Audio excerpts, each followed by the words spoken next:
What's up, snake fans? Dave Palumbo here for Muscle Serpents Daily, and guess what? We had 2 clutches over the weekend laid.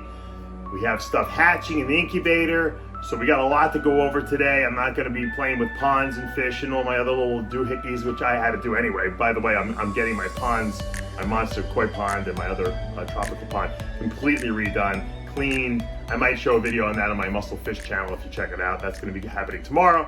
But for today, I got to show you some clutches that happened over the weekend, and then of course my Burmese python clutch hatching out along with other stuff. But I'm going to show you the Burms.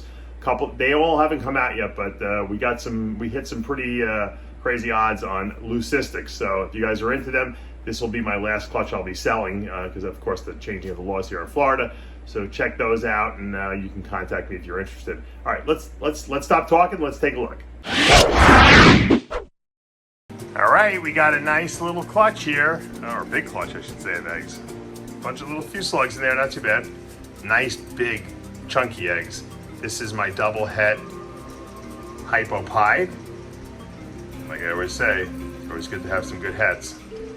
And this is bred through a HYPO pied. So we're gonna be looking hopefully to get some visual HYPO pieds. You can never have too many of those. I didn't really produce any last season. I produced a lot of double het stuff, so I was going for a little bit more. But you know what? The HYPO pieds always, I love them. It's probably one of the best double recessives out there, and they're very popular, and you can never have too many of those. I have a bunch of females I've held back. Each year I always hold back like 1 or so, and they're gorgeous, and so there's a lot of stuff I can do with them, a lot of projects I have planned. So people who want to get into the HYPO pied project or incorporating HYPO pied into other good stuff, these eggs are going to be valuable for you guys. So we're going to pull this female off.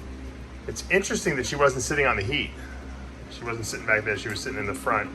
I don't know why she was soaking a lot. I don't know if she was just warm before she laid, and so she laid them on some wet paper towels, which are not saturated. And like I said, every day I keep changing these because I know these females are going to lay. That's the only bad thing. Sometimes if they think they're too warm and then they feel warm, they're going to keep dipping themselves into the water bowl, which is going to spill the water, and if you're using paper towels, they could get wet, and so we don't want these eggs to rot. So it's important that I pull these eggs as quick as possible rather than just leaving them in here. Or I'm with the kids today. We just saw them, and the kids love to find eggs, and I was normally I would just leave them until tonight and come out and pull them, but these are sitting on wet paper towels, so I really don't want them to sit for another 5 or 6 hours like this or more. So I'm going to pull this girl. This girl's being a little aggressive and a little defensive of her eggs, so you don't want to get bit or anything like that. It probably wouldn't be a terrible bite, but it would. This girl's pretty big, so it would sting a little bit. So I really don't want to be bit. So a lot of times what I'll do is I'll throw a paper towel around her. You can put a glove on. If you want to be brave and risk getting bit on camera like I do, you can just go for the grab like I just did. All right, so we got her. Once we get her out, she'll calm down a lot because she's not around the eggs. The eggs kind of make her crazy, because she's defending her babies type of thing. We're gonna rinse her off here, and we'll put her back in a nice fresh tub. So I candled all these eggs. We got 7 really good ones. We had 3 little sluggers. Threw those in the garbage, and we should get some visual HYPO pieds in this litter for sure. Everything will be 100% that's not visual, which is great. And believe it or not, I sell the 100% hets way more frequently than the visuals because the double recessives are a lot more expensive, of course. A lot of people say, hey, you know what, I'll just buy the hets and I'll make my own, which is very smart if you're just getting into it or you don't have a lot of money to spend. A very, very good idea. So I'm happy with this clutch. A nice little weekend surprise. All right, this was a very highly anticipated clutch. I couldn't wait to get this one. This is an Orange Dream ULTRAMEL. They believe to be cryptic too. Pretty sure this is visually cryptic. Sometimes, Ozzy and I from Ozzy Boys were discussing, the combination of Orange Dream, ULTRAMEL, and cryptic, and sometimes it's hard to tell. I mean, this looks completely 100% cryptic to me, but sometimes ULTRAMEL and Orange Dream can mess with that pattern a little bit and make it sometimes look cryptic or visually cryptic, and may only be head cryptic. I'm pretty sure this female, she's produced visual cryptics for me, so she's either head or she's 100%, or she's a visual cryptic.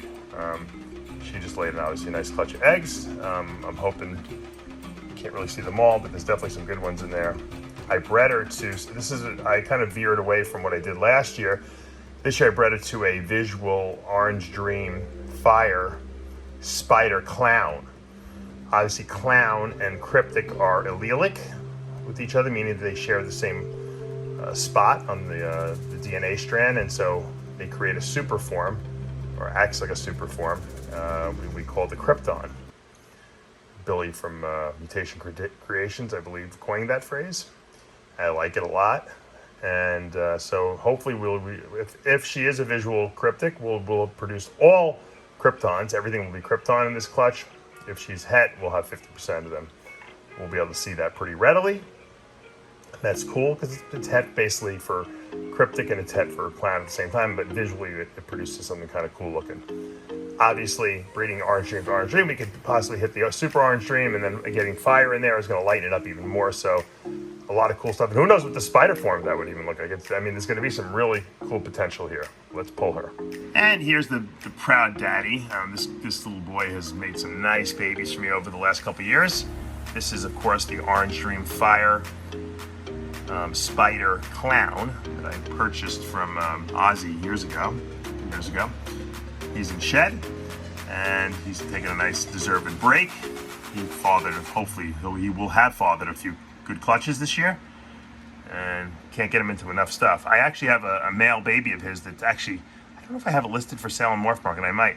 I think I'm going to wind up keeping him as backup because I love these fire. I love these Fire Orange Dream combinations, and I love this spider in there. I love that really reduced pattern in the clowns. I really dig it. So this is the daddy, and we'll see what these guys produce. I pulled her eggs, but you know what? I washed her off, and she, to me, feels like she's got another egg in her. So I'm going to leave her alone. I'm not going to clean her tub out yet. I'm going to come back a little later and see if she lays another egg, because I think there's one more in her. Sometimes, you know, it looked like she was done because she was coiled, but you never know. Sometimes they still got more in them. So let's leave her alone and we'll come back. All right, so we have 8 good eggs. I kind of candled them and had to turn them a little bit, which is weird because they were kind of in a cluster together. But I always like to keep the embryos up, even if they're fine if they're probably a little off to the side. I mean, in nature that's fine, but I always like to just make them look symmetrically perfect. That might just be the OCD in me, though.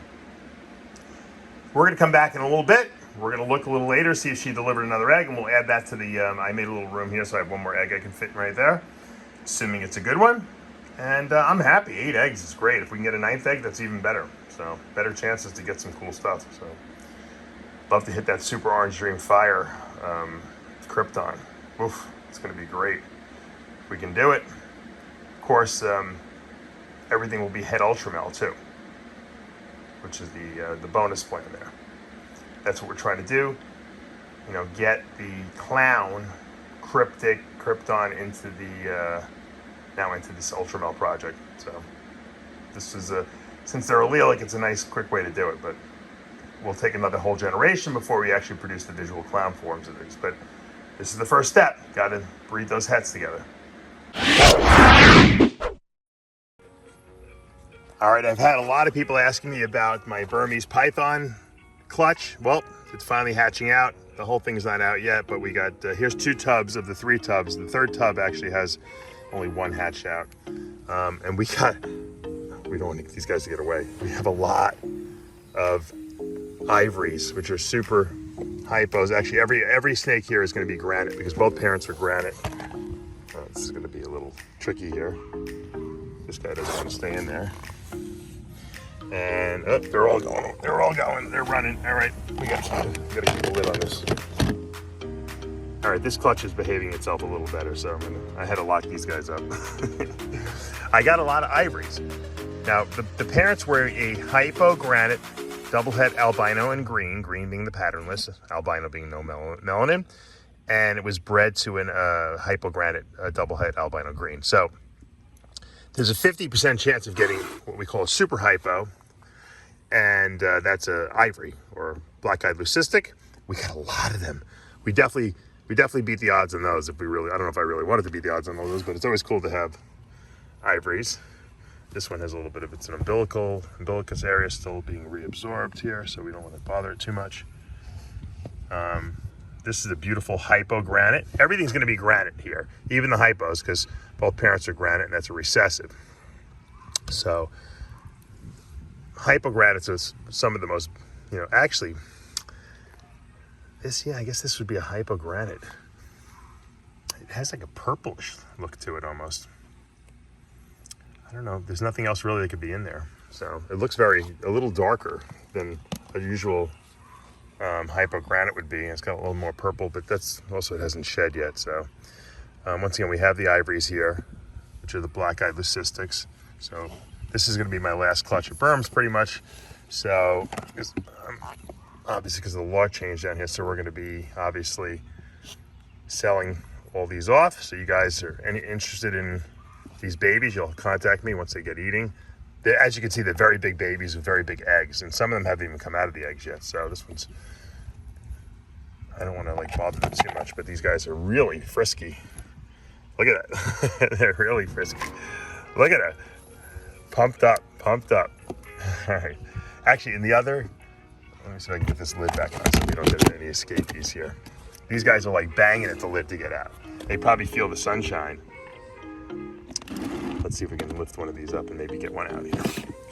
There's one really nice one here. All right, so this one is what I believe to be, let's get this one out here. This is an albino, as you can see, it's albino, green, which is patternless, granite, because everything's granite. So albino, I don't think it's hypo. So the hypos would be a little more yellow probably. I think they're a little lighter, I've produced those before. That's one of my holdbacks. Just beautiful, beautiful looking snake. The granite with the hypo is awesome, and then when you put green in there, it leaves some of the granite, but it really takes away a lot of it. So while green we call patternless, it's really not patternless in a sense when you put it with granite, because you're still going to get some granite, but it just kind of takes away some of it. And then the albino, of course, you know, makes it lighter, and you get that nice, beautiful eye there. So this one's, I don't know what sex it's going to be, but this one's going to be really nice. Anyway, someone was asking me if I have any super hypo or the ivory in females. I would have to say yes. I have a lot of, I probably have 6 or 7 of the super hypos. I guarantee one of them has got to be female, so that's good news. Anyway, these guys are really not cooperating that much, but they just hatched out, so they've been in the eggs for 60 days. They want to get out and play a little bit. Anyway, I hate the fact that I'm having to give up my berms. Once again, I am applying for a permit to be able to keep a couple as for educational purposes, because I really love them so much. You know, even if I can't breed them, I'd like to have them as pets at least, because they're just awesome personality. And you see how calm this albino is? The albinos are so much more chill than the ones that lack albino, and I don't know why that is. Some people hypothesize that it's because they can't see as well because of the red eyes. I don't believe that, because snakes really see with their tongue anyway. I just think that they're more chill. And we'll let this guy explore a little bit. We're going to put these guys back in the incubator because some of them are still absorbing their yolk sacs. Some of them haven't hatched yet, but I will by probably next week or the week after be trying to feed these guys, and then they're going to be up for sale. So cool litter. All right, guys, that's going to do it for today. I hope you enjoyed my crazy Burmese python babies. Isn't it weird how the albinos are so chill and the other ones are like lunatics, you know, when they're little? The great thing about Burms is they're really fun and spunky when they're little, and they'll grab you and they'll attack you and stuff like that. But when they grow up, they're like just the most chill snakes of all time. They're the gentle giants, truly. They're so, I mean, like I said, I'm applying for a permit for educational purposes so that I can educate the people about Burmese pythons, put that kind of information out there, show people what they're like and how to treat them and how to the husbandry and feeding them and taking care of them. Hopefully so that people have a better understanding of the snakes. Even though I can't breed them here in Florida anymore, hopefully they'll at least be able to do that, especially with my facility here I have the ability for people to come. I give tours and stuff like that. So that's the goal right there, so we can keep about maybe 5 or 6 of these snakes, you know, maybe one, you know, a couple of anacondas too. Once again, for educational purposes, I don't need you know, 20 or 30 of them. Obviously they take up a lot of space, and now that I'm not going to be breeding them, I don't need to keep that many, but I'd like to keep a couple of the, you know, the special ones that I've produced over the years. All right, guys, you know what to do. Hit that subscribe button, turn on your notifications, hit the like button. We'll see you back tomorrow morning.